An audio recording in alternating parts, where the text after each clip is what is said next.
Welcome to யாவரும் கேளீர். நான் உங்க பத்ரி பேசுறேன்.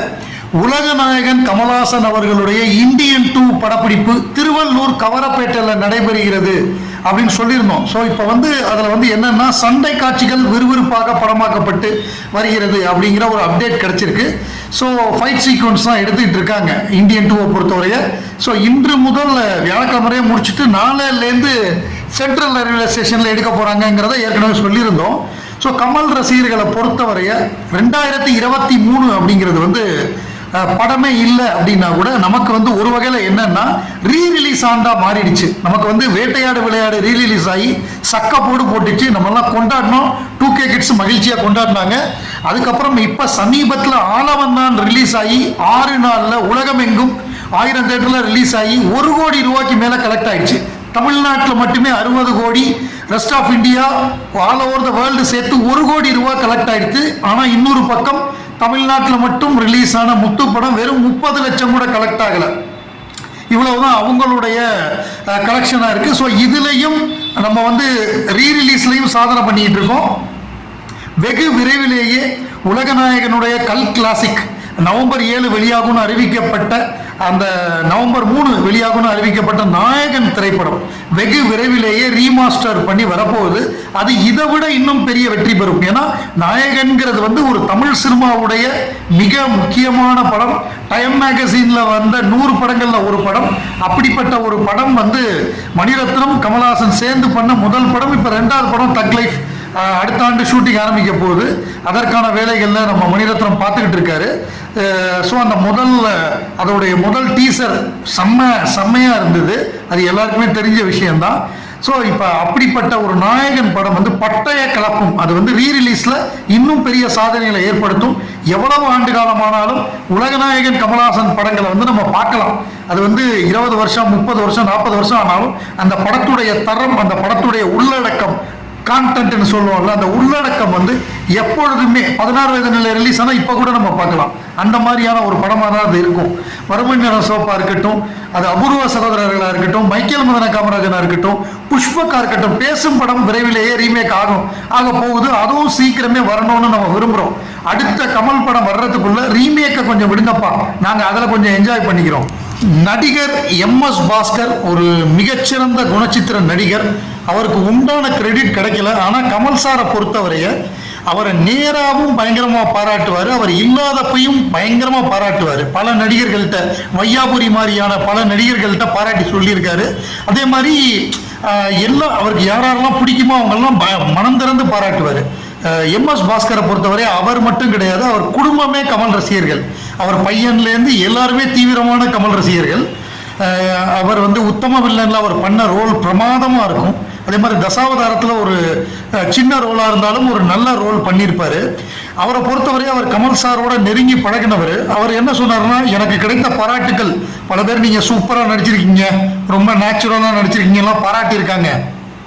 ஆனால் கமல் சார் என்னை எண்ணில் பாதி அவன் அப்படின்னு சொல்லி என்ன சொல்லியிருக்காரு, ஒரு சகோதரன் மாதிரி. அது எனக்கு ரொம்ப பெருமை. அதே மாதிரி நான் நிறைய அவர்கிட்ட இன்ட்ராக்ட் பண்ணியிருக்கேன். ஒரு தடவை என்னன்னா, சின்ன பாப்பா பெரிய பாப்பா ஒரு எபிசோடு அவர் பார்த்துருக்காரு போல் இருக்கு. பார்த்துட்டு என்னை கூப்பிட்டு என்ன திமுறா, உனக்கு உடம்பு வளர்ந்துருக்குன்னு திமுறா அப்படின்னு திட்டினாரு. நான் பயந்துட்டேன், கை காலெல்லாம் விடன்னு ஆடி போச்சு. என்னன்னா சொல்றீங்க அப்படின்னு. எதுக்கு நீ பெயிண்ட் அடிச்சுட்டு நடிச்சிருக்க, உனக்கு தெரியுமா ஏற்கனவே ஒருத்தர் சில்வர் பெயிண்ட் அடிச்சு செத்து போயிட்டாரு, அதெல்லாம் பண்ணாத, எத்தனை நாள் கஷ்டப்பட்டேன்னு கேட்டிருக்காரு. 3 நாள். ஏன்னா அந்த துவாரம்லாம் அடைச்சிக்கும், வேர்வையே வெளியில போகாது. அப்படி போகாம ஒருத்தர் பெயிண்ட் அடிச்சு செத்து போயிட்டாராம். அந்த கேரக்டருக்காக பண்ணதுக்கு அப்படிலாம் பண்ணக்கூடாது. நாங்க பண்றோம்னா நாங்க அமெரிக்காலேருந்து ப்ராஸ்தட்டிக் மேக்கப் போட்டு நாங்க பண்றோம் கெட்டப்புக்காக. நீ அந்த மாதிரி பாதுகாப்பு இல்லாமல் பண்ணி மாட்டிக்காத, ஏதாவது ஒன்று பண்றோம்னா கேட்டுட்டு பண்ணுன்னு சொல்லி திட்டினாராம். அதை MS பாஸ்கர் தன்னுடைய பேட்டியில குறிப்பிட்டிருக்காரு.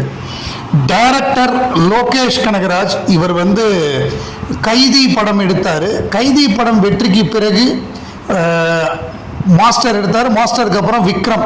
ஸோ அந்த கைதி, விக்ரம், 1986 விக்ரம், இது எல்லாமே கலந்து LCU அப்படின்னு ரசிகர்களால் பாராட்டப்பட்டது. ஸோ அந்த LCUவோட கனெக்ஷன் கடைசியாக வந்த லியோ படத்தில் இருந்தது.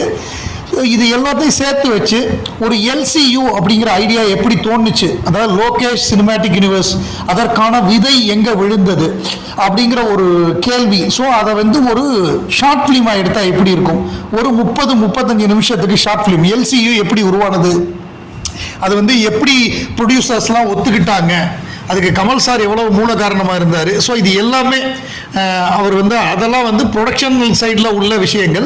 பட் அது வந்து ஒரு கண்டென்ட்டாக எப்படி வந்து அவருக்கு கிரியேட் ஆச்சுங்கிறத வந்து ஒரு ஷார்ட் ஃபிலிமாக அவர் எடுத்திருக்காரு. இதை வந்து நெட்ஃப்ளிக்ஸ் வாங்கியிருக்காங்களாம் 3 கோடி ரூபாய்க்கு, ஒரு 30-35 நிமிஷமான ஷார்ட் ஃபிலிமு. ஸோ இதற்கான விஷயங்கள் வந்து இப்போ லேட்டஸ்ட்டாக அப்டேட்டாக வந்துக்கிட்டு இருக்கு. வெகு விரைவிலேயே அது நெட்ஃப்ளிக்ஸில் வந்து ஒரு ஷார்ட் ஃபிலிமாக வரும் அப்படின்னு சொல்கிறாங்க. அதில் வந்து உலகநாயகன் கமலஹாசன், அதே மாதிரி கார்த்தி, நம்ம இவர் விஜய், ஸோ இந்த மாதிரி அந்த எல்சியூவில் சம்பந்தப்பட்டவர்கள் பற்றியும் அதில் வரும் அப்படின்னு நம்ம எதிர்பார்க்கலாம்.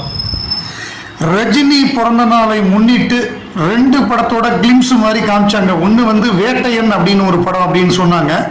ரஜினி 170 அந்த படத்துடைய முதல் இது அப்படின்னு காமிச்சாங்க. பார்த்தா அது அப்படியே ஜெயிலர் மாதிரியே இருந்தது. அதே மாதிரி கூலிங் கிளாஸை திருப்பி தூக்கி போடுறது, நடந்து வர்றதுன்னு அப்படியே ஏதோ ஜெயிலரை திருப்பி ஏதோ எடுத்து போட்டாங்க போல் இருக்கு பிறந்த நாளைக்கு அப்படின்னு பார்த்தா அது வேட்டையன் படத்துலேருந்து காட்சிகள் அப்படின்னாங்க.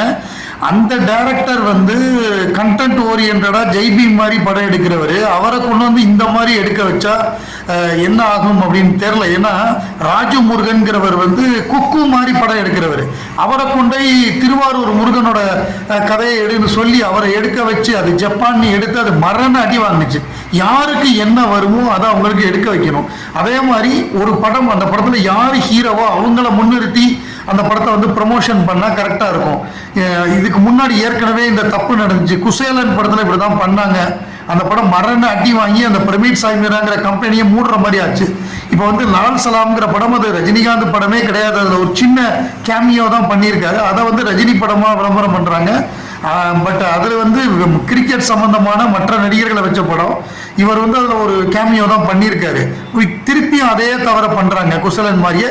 இந்த 2 படத்தோட அவருடைய கெட்டப்பாக இருக்கட்டும், அவருடைய விக்காக இருக்கட்டும், அவருடைய ஸ்டைலாக இருக்கட்டும், அந்த பேக்ரவுண்ட் ஸ்கோராக இருக்கு, எல்லாமே ரொம்ப ரொம்ப சாதாரணமாக இருக்குது. ஸோ இது வந்து ரிப்பீட்டடாக போரிங்காக, அதாவது ரொம்ப கொஞ்சம் கேப் விட்டு வந்தால் கூட பரவாயில்ல. ஒரு 2 வருஷத்துக்கு ஒரு தடவை, வருஷத்துக்கு ஒரு தடவை வந்தால் கூட சரி, ரிப்பீட்டாக பண்ணால் கூட அதே தான் இவர் பண்ணுவார், இவர்கிட்ட வேறு எதுவும் எதிர்பார்க்க முடியாது அப்படின்னு தெரிஞ்சால் கூட சரி கொஞ்சம் கேப் விட்டு வருதுன்னு பார்க்கலாம். ஒரு ரொம்ப சமீபத்தில் வரக்கூடிய 2 படங்கள் ஒரே மாதிரி இருக்குது, ஜெயிலர் மாதிரியே இருக்குது, அதே ஸ்டைலு, அதே இது எல்லாமே, அதே பேக்ரவுண்டு, ரொம்ப சலிப்பூட்டியதாக தான் இருக்குது. இது பெரும்பாலான ரசிகர்களும் அப்படி தான் சொல்கிறாங்க. பெரிய அளவு அதுக்கு யூடியூப் வியூஸும் வரல. 2மே பெருசாக ரசிகர்களால் கொண்டாடப்படலை. இத்தனைக்கும் ஒரு பிறந்த நாள் ரிலீஸ் ஆகிய இந்த நிலைமை.